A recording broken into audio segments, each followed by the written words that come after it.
আজ ১৩ই মে সোমবার শুরু হয়ে গেছে লোকসভা নির্বাচনে চতুর্থ দফার ভোট গ্রহণ। সকাল থেকেই ভোট কেন্দ্রগুলিতে ভোটারদের লম্বা লাইন দেখা যাচ্ছে। আজ সকাল সকালই এলাকার বিধায়ক তথা রাজ্যের প্রাণী সম্পদ বিকাশ দপ্তরের মন্ত্রী স্বপন দেবনাথ পূর্বস্থলী ১ নম্বর ব্লকের বিদ্যানগর গয়ারাম দাস বিদ্যামন্দিরে ২৮ নম্বর বুথে নিজের ভোট দেন। ভোট দিয়ে বেরিয়ে এসে সংবাদ মাধ্যমের মুখোমুখি হয়ে তিনি ভেতরে যথেষ্ট আলোর অভাব রয়েছে বলে অভিযোগ জানান। সাংবাদিকদের মুখোমুখি হয়ে তিনি বলেন, আমি নিজেই ঠিকমতো দেখতে পারছি না সেখানে সাধারণ মানুষ ভালোভাবে ভোট দেবেন কি করে।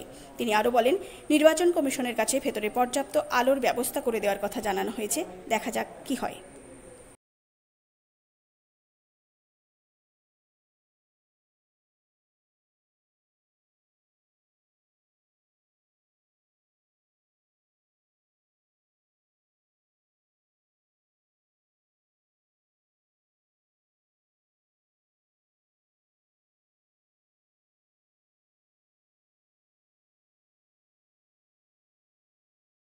কিন্তু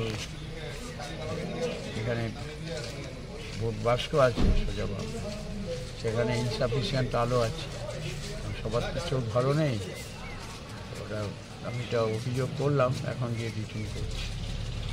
ভেতরে তো আলো নেই, হয় চার্জার না কিছু একটা দিতে হবে। সারাদিন কি ঘুরবেন আজকে?